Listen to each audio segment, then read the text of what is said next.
Welcome to Tech and Trek, exploring the past, powered by the future. I'm sure you've heard the news. Let's travel back in time. Imagine the year 1719. The world was a very different place. Daniel Defoe introduced Robinson Crusoe. The novel told the story of a man shipwrecked on a deserted island. It tapped into universal themes of survival and the human spirit. Centuries later, Robinson Crusoe continues to fascinate us. What is it about Robinson Crusoe that continues to capture our imagination? Why does this story, written over 300 years ago, still resonate with modern readers? The answer lies in the novel's timeless themes and relatable protagonist. At its core, Robinson Crusoe is a story about survival. Crusoe's struggle to stay alive in the face of adversity is both thrilling and inspiring. We find ourselves rooting for him as he overcomes obstacles. We admire his determination and ingenuity. The novel also explores the theme of isolation. Crusoe's solitary existence on the island forces him to confront his own thoughts and emotions. He grapples with loneliness, fear, and despair. Yet he also discovers inner strength and resilience. Crusoe's journey is a reminder that even in the darkest of times, hope can endure. He learns to adapt to his environment. He finds ways to make the best of a difficult situation. His story is a testament to the power of the human spirit to persevere. Robinson Crusoe is more than just an adventure story. It's a timeless tale about the human condition. It's a story that continues to resonate with readers of all ages and backgrounds. It reminds us that even when we feel lost and alone, we have the strength within us to overcome adversity. Imagine yourself in Robinson Crusoe's shoes. You're on a ship, sailing across a vast and unforgiving ocean. Suddenly, a violent storm erupts. Waves crash against the deck, threatening to swallow the vessel whole. The ship crashes upon the jagged rocks of a remote island. Miraculously, you manage to drag yourself ashore, battered and bruised but alive. You are stranded, alone, on an uncharted island. You must find a way to survive. Robinson Crusoe is a story about resilience and ingenuity in the face of extraordinary challenges. Stranded on a deserted island, Crusoe draws upon his strength and cunning to survive. He learns to hunt, farm, build, and create. With limited resources, Crusoe masters improvisation. He transforms wreckage into tools and shelter. He hunts for food and fashions clothing from animal skins. He cultivates crops for a sustainable food supply. Crusoe's ingenuity extends beyond survival.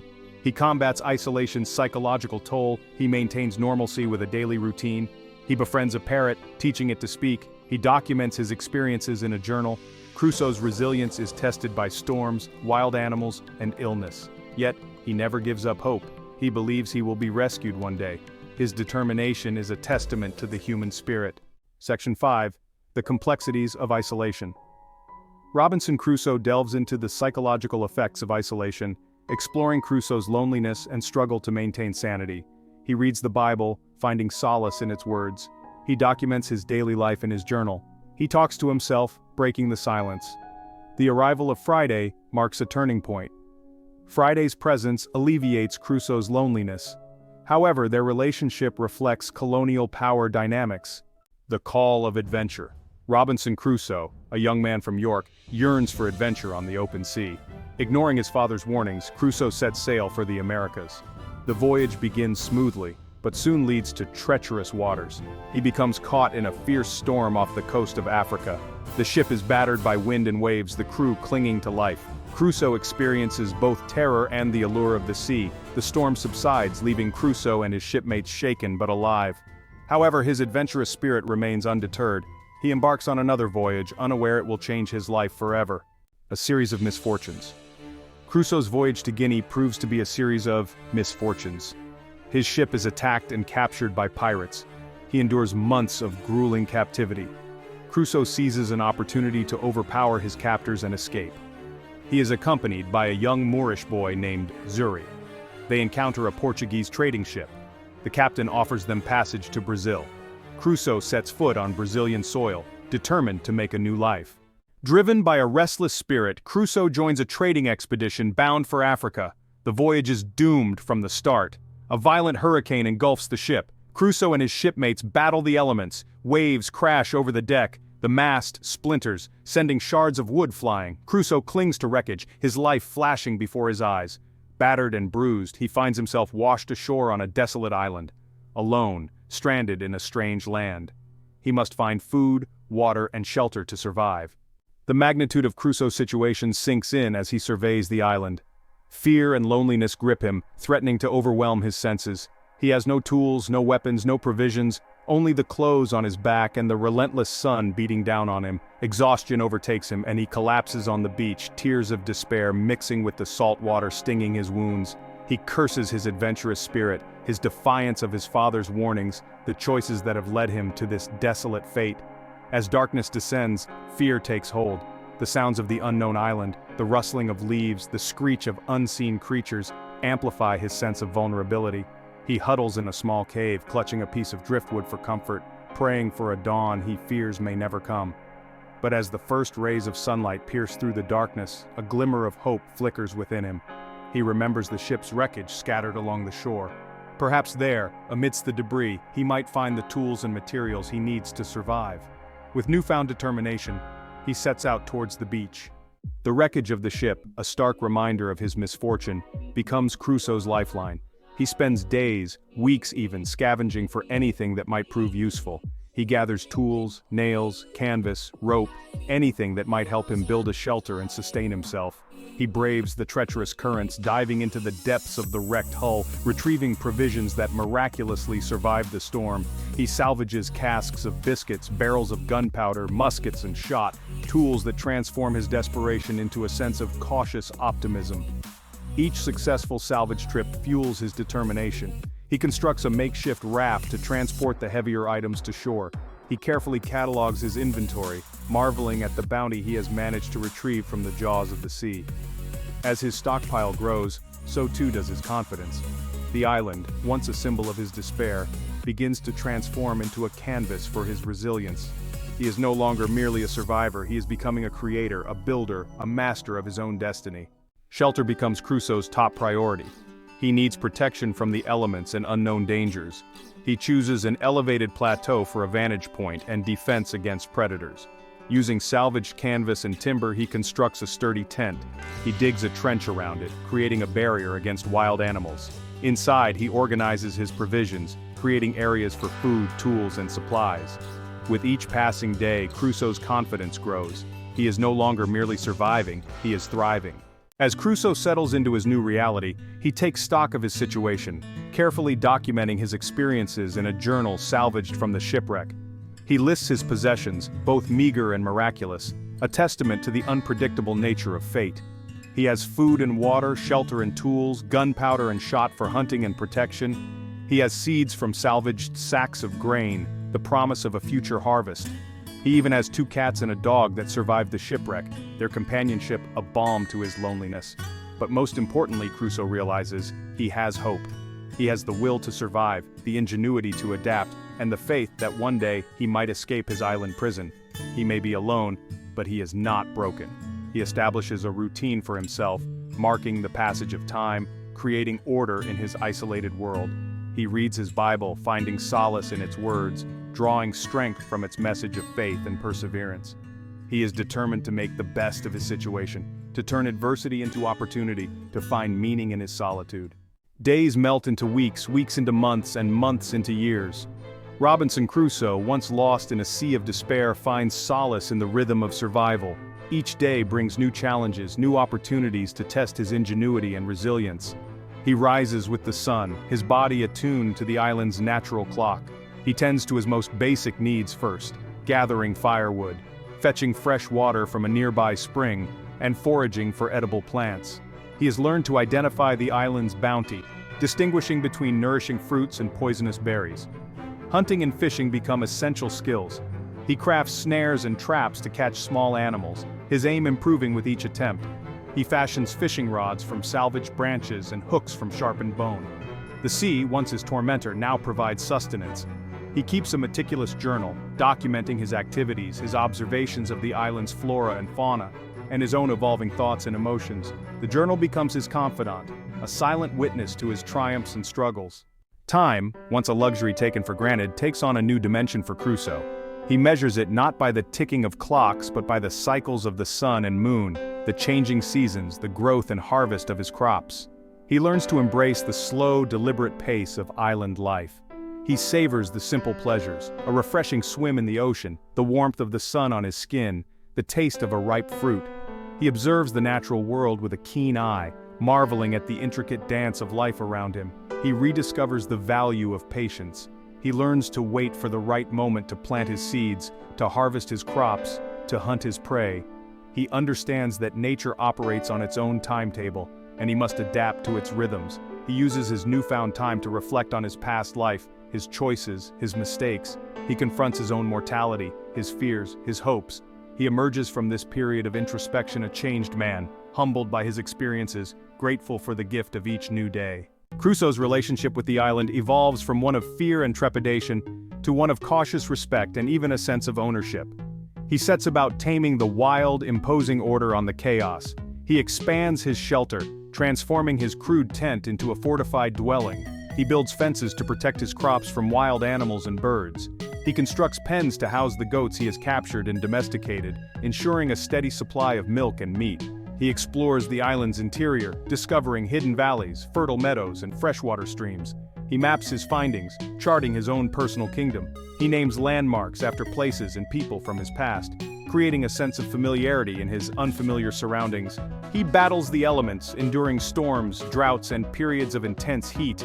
He learns to anticipate the island's moods, adapting his routines and preparations accordingly. He becomes one with the land, a master of his domain. Driven by necessity and a desire for self-sufficiency, Crusoe embraces the role of farmer. He carefully cultivates the seeds he salvaged from the shipwreck, transforming a patch of wilderness into a thriving garden. He learns through trial and error, battling pests, droughts, and the occasional raiding party of hungry monkeys. He experiments with different crops, discovering which thrive in the island's climate and soil. He takes pride in his harvests, his bounty a testament to his hard work and resilience. He develops a deep appreciation for the rhythms of nature, the delicate balance between effort and reward. He celebrates each successful harvest as a victory against the odds, an affirmation of his ability to sustain himself in the face of adversity. He transforms from a shipwrecked sailor into a skilled agriculturalist, his days filled with the satisfying tasks of planting, tending, and harvesting. The earth, once a symbol of his isolation, now represents hope, nourishment, and the promise of a future beyond the horizon. Despite his growing comfort and familiarity with the island, Crusoe never abandons hope of escape. He scans the horizon daily, searching for passing ships, his heart leaping at the sight of a distant sail, only to be crushed by the realization that it is merely a mirage or a trick of the light. He constructs a lookout point on a high cliff, providing him with an unobstructed view of the surrounding ocean. He builds a signal fire, ready to be lit at a moment's notice, a beacon of hope signaling his presence to any passing vessel. He carves messages into pieces of wood, detailing his plight and casting them into the sea, hoping against hope that they might wash ashore on some distant coast and alert potential rescuers. He clings to the belief that he is not forgotten, that one day he will be reunited with civilization. This hope, however faint, sustains him through the long years of solitude, fueling his determination to survive. Echoes of civilization. Crusoe's isolation is not absolute. He clings to the remnants of his former life, the echoes of civilization that help him maintain his sanity and sense of self. He salvages books from the shipwreck, devouring their contents, finding solace in the written word. He reads the Bible repeatedly, drawing strength from its message of faith and perseverance. He even teaches himself to read and write in Portuguese, using a salvaged grammar book. He recreates elements of his former life on the island. He builds furniture for his dwelling, fashions pottery from clay, and sews clothing from animal skins. He even constructs a crude calendar, marking the passage of time, clinging to a semblance of order in his chaotic world. These acts of creation and recreation connect him to his past, reminding him of his humanity, his ingenuity, his capacity for adaptation. They provide him with a sense of purpose, a reason to persevere, a reminder that he is not just a castaway but a thinking, feeling, creating individual. A measure of comfort. As the years pass, Crusoe's life on the island achieves a measure of comfort and stability. He has mastered the art of survival, transforming his initial desperation into a life of relative abundance. He has ample food and water, secure shelter, and even a few domesticated animals for companionship and sustenance. He has tools, weapons, and clothing, all crafted through his own ingenuity and hard work. He has explored the island extensively, charting its hidden corners, discovering its secrets. He has tamed the wilderness, imposing order on the chaos, creating a space for himself in this unfamiliar world. He has learned to appreciate the beauty of his surroundings, the vibrant colors of the tropical flowers, the soothing sounds of the ocean waves, the intricate dance of life in the rainforest. He finds solace in the natural world, a sense of peace he never knew in his former life. Yet, despite his achievements and adaptations, a shadow of loneliness hangs over Crusoe's island existence. He yearns for human companionship, for someone to share his thoughts, his fears, his triumphs. He talks to himself, his voice echoing in the emptiness, a poor substitute for genuine conversation. He befriends animals, finding solace in their presence, but they cannot fill the void left by human interaction. He dreams of his family, his friends, the bustling streets of his hometown, the sounds of laughter and conversation. These memories both comfort and torment him, reminders of the life he once knew, the life he fears he may never experience again. The island, once a prison, has become both a sanctuary and a cage. It has provided him with the opportunity to confront his demons, to discover his inner strength, to redefine his relationship with the world. But it has also come at a cost, the heavy price of solitude. Years of solitude had passed.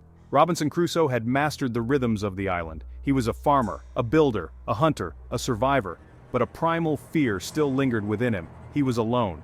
Then one day, everything changed. Walking along a stretch of beach he hadn't explored, Crusoe stumbled upon something that chilled him to the bone.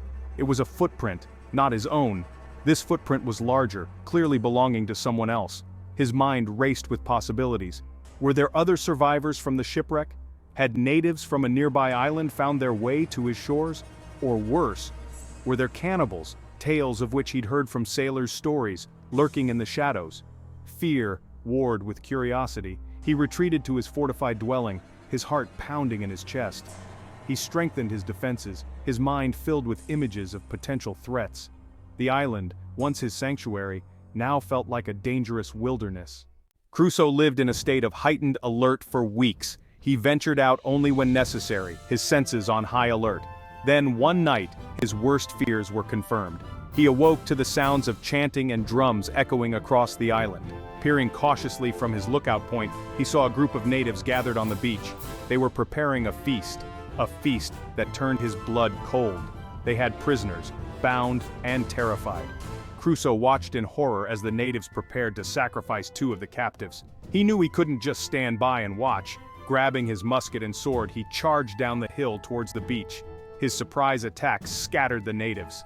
In the chaos, one of the prisoners broke free and ran towards Crusoe. It was a young man, his body scarred but his spirit unbroken. This was Friday. Crusoe, with his limited vocabulary and gestures, managed to communicate his peaceful intentions to Friday. The young native, deeply grateful for his rescue, pledged his loyalty to Crusoe. Thus began an unlikely friendship. They were from different worlds, spoke different languages, and had vastly different customs. But they were united by their humanity, their shared experience of isolation, and their mutual need for companionship. Crusoe, eager to learn more about his new companion, began teaching Friday English. He shared his knowledge of tools, farming, and building. Friday, in turn, taught Crusoe about the island's plants, animals, and the ways of the sea. Their relationship was complex, a mix of teacher and student, master and servant. But at its core, it was a bond of friendship that transcended their differences. Crusoe was no longer alone. Crusoe, influenced by his European worldview, saw himself as Friday's superior. He instructed him in the tenets of Christianity, convinced that he was saving Friday's soul. He instilled in him a sense of European superiority, a reflection of the colonial mindset of the time.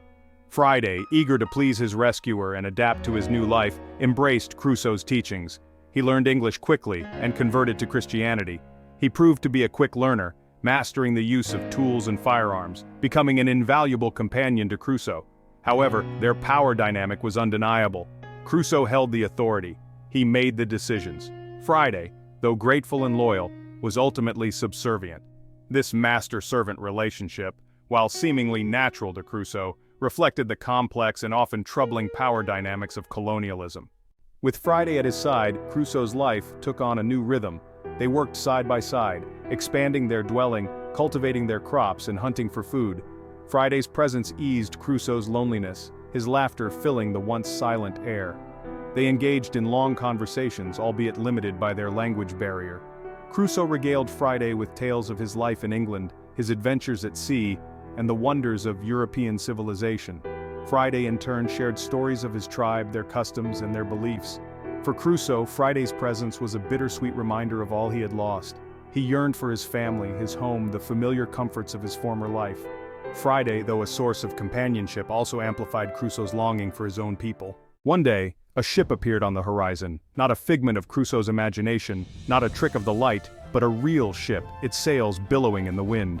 Crusoe's heart skipped a beat. Could this be his salvation? He raced to the beach, waving his arms frantically, his signal fire already blazing. The ship changed course, drawing closer to the island. As it approached, Crusoe saw that it was an English ship. His joy knew no bounds. He soon learned that the ship had been taken over by mutineers.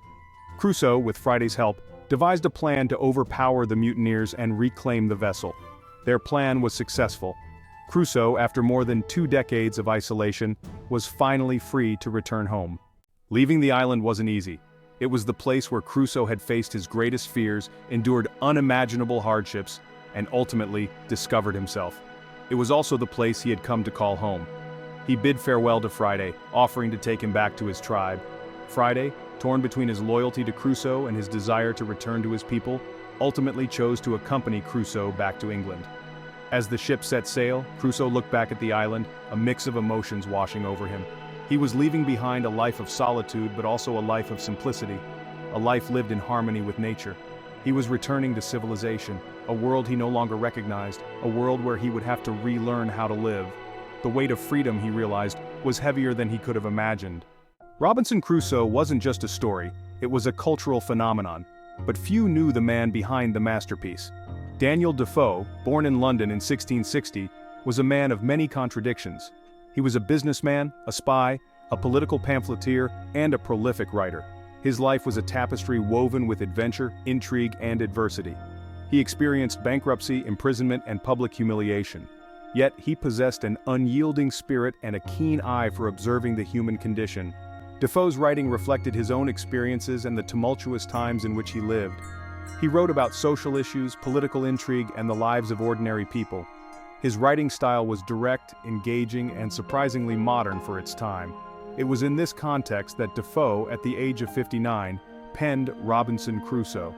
The novel, though fictional, drew upon real-life accounts of shipwreck and survival, tapping into the public's fascination with exploration and the allure of the unknown. A life of adventure and adversity. Daniel Defoe's life could have been a novel in itself. Born into a family of dissenters, those who challenged the authority of the Church of England, Defoe developed an independent streak early on. He pursued a variety of business ventures, experiencing both success and crushing failure. He dabbled in politics, writing pamphlets that both supported and criticized the government of the day, often landing him in hot water with the authorities. He served as a spy for the Crown, infiltrating political circles and reporting on his findings. He was imprisoned for his outspoken views and publicly humiliated for his debts. Yet through it all he continued to write, his pen his most powerful weapon. Defoe's experiences provided him with a deep understanding of human nature, its capacity for both good and evil, its resilience in the face of adversity. It was this understanding that he brought to his writing, creating characters that were relatable, flawed, and ultimately undeniably human. Seeds of inspiration. Robinson Crusoe wasn't just a product of Defoe's imagination. It was inspired by real-life accounts of shipwreck and survival that had captivated the public's imagination. The age of exploration, with its tales of daring voyages, uncharted territories, and encounters with exotic cultures, provided fertile ground for stories of adventure and survival against the odds. Sailors returning from distant lands brought back stories of shipwrecks, encounters with indigenous peoples, and the challenges of surviving in unfamiliar and often hostile environments. These tales, often embellished with each telling, found a receptive audience eager for news of the wider world. Defoe, a voracious reader and a keen observer of human nature, absorbed these stories, recognizing their potential to explore universal themes of isolation, resilience, and the human spirit's capacity for adaptation. The Alexander Selkirk connection. One particular story is widely believed to have served as a direct inspiration for Robinson Crusoe, the tale of Alexander Selkirk, a Scottish sailor who spent over 4 years marooned on a deserted island. Selkirk, a skilled navigator and a headstrong individual, found himself stranded on a remote island in the South Pacific after a disagreement with his captain. He survived by his wits, hunting, foraging, and building a shelter from the island's limited resources. His story, upon his eventual rescue and return to England, became a sensation. He was hailed as a real-life castaway, his tale a testament to the human spirit's ability to endure even the most extreme forms of isolation. Defoe, it is believed, met with Selkirk and heard his story firsthand. While Defoe never publicly acknowledged Selkirk as the sole inspiration for Robinson Crusoe, the parallels between the two stories are undeniable. While Robinson Crusoe is classified as a novel, Defoe employed a clever literary device to blur the lines between fact and fiction, lending his story an air of authenticity and enhancing its impact on readers. He wrote the novel as a first-person narrative, presenting Crusoe's experiences as an autobiographical account. This technique, combined with Defoe's direct and engaging writing style, created a sense of immediacy and realism. Readers felt as if they were experiencing Crusoe's adventures alongside him, sharing his fears, his triumphs, his moments of despair, and his glimmers of hope. This immersive quality set Robinson Crusoe apart from other works of fiction of the time. Defoe's ability to blend fact and fiction, drawing upon real-life accounts of shipwreck and survival while crafting a compelling narrative, contributed to the novel's enduring appeal, blurring the lines between history and imagination. Beyond its adventure story, Robinson Crusoe offered subtle yet insightful commentary on the social and political issues of Defoe's time. England in the 18th century was a society undergoing profound transformation. The rise of capitalism, colonialism, and individualism were reshaping traditional social structures and values. Defoe, a keen observer of these changes, wove his observations into the fabric of his novel. Crusoe's journey can be seen as a metaphor for the individual's struggle to navigate a rapidly changing world. His isolation on the island reflects the growing sense of alienation experienced by many in an increasingly individualistic society. His efforts to recreate elements of European civilization on the island highlight the complex and often exploitative nature of colonialism, as well as the challenges of imposing one's values and beliefs on another culture. Daniel Defoe died in 1731, but his literary legacy, particularly the impact of Robinson Crusoe, continues to resonate today. The novel's themes of survival, isolation, and the human spirit's resilience remain timeless and universal. Robinson Crusoe is considered a cornerstone of English literature, credited by many as one of the first true novels. Its influence can be seen in countless works of literature, film, and art that have followed. The novel's themes have been explored and reinterpreted in countless adaptations, from children's books to philosophical treatises. The image of the solitary castaway, resourceful and resilient, has become an archetype in literature and popular culture. Robinson Crusoe serves as a reminder that even in the face of adversity, even in the depths of isolation, the human spirit can endure, adapt, and ultimately find a way to thrive.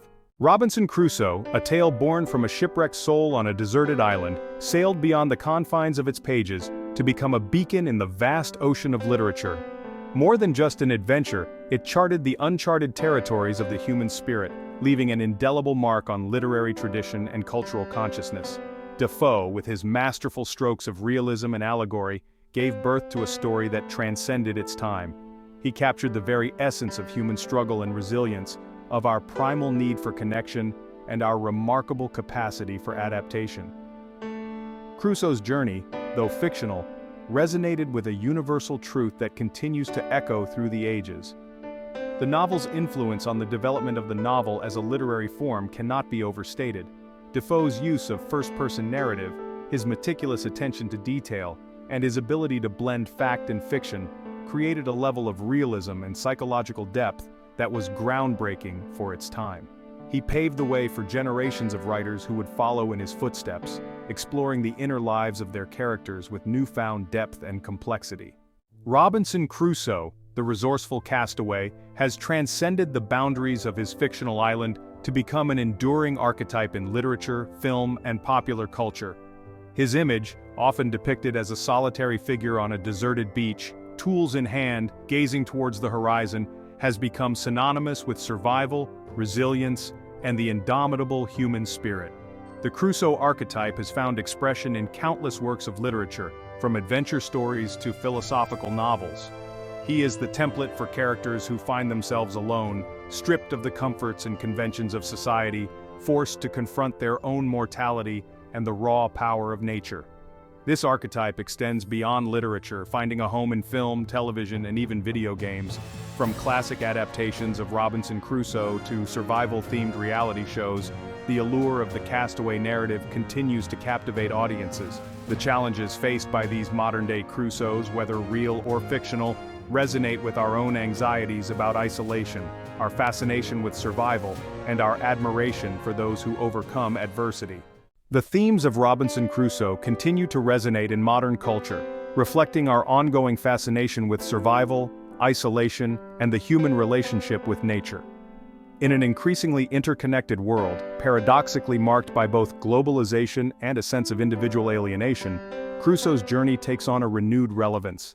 The rise of survival-themed entertainment, from reality shows to documentaries to fictional narratives, speaks to a primal fascination with our ability to endure hardship and adapt to extreme circumstances.